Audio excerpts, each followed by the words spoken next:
नमस्कार, मी नीलम चंद्रकांत कदम, करनिर्धारक संकलक, उल्हासनगर महानगरपालिका। माननीय आयुक्त श्रीमती मनीषा आवळे मॅडम यांनी दिलेल्या निर्देशानुसार किंवा मार्गदर्शनाखाली जे थकबाकीदार आहेत त्यांच्यावरती कारवाईची बडगा हे केलेला आहे, चालू केलेला आहे। आपण वारंवार नागरिकांना आवाहन केलेलं आहे की थकबाकीदार तुमची जेवढी पण असेल थकबाकी तिथूनचा तुम्ही भरणा करावा आणि ज्या महानगरपालिकेतर्फे ज्या काही कारवाया होणार आहेत त्याला तुम्ही रोखू शकता किंवा टाळू शकता। परंतु इतक्या वेळेला आपण सजेशन्स देऊन पण किंवा सूचना देऊन पण बरेच काही नागरिक आहेत जे अजूनपर्यंत मालमत्ता कराचा भरणा करत नाहीत।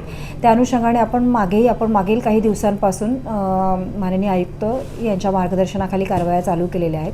त्या अनुषंगाने आज देखील मी बऱ्याच ठिकाणी आम्ही जाऊन मालमत्ता कर विभागामार्फत 4-5 ठिकाणी आपण सीलच्या काही कारवाया केलेल्या आहेत, सील केलेल्या आहेत प्रॉपर्टीज। त्याच्या अनुषंगाने आपल्याला काही धनादेश पण मिळालेले आहेत, त्याच्यानुसार आपण नंतर ओपन पण केलेले आहेत त्यांचे।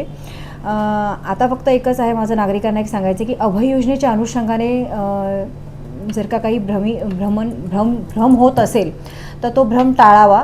कारण जरी अभय योजना लोक अदालतीच्या अनुषंगाने लागू करण्यात आली तरी देखील सदरची जी ही अभय योजना असेल ही फक्त आणि फक्त निवासी मालमत्ताधारकांसाठी असेल, अनिवासी मालमत्ताधारकांसाठी नसेल। त्यामुळे माझी महानगरपालिकेतर्फे ही एक विनंती आहे की लवकरात लवकर आपला थकीत मालमत्ता कराचा भरणा करावा आणि उल्हासनगर शहराच्या विकासाला मदत करावी। धन्यवाद।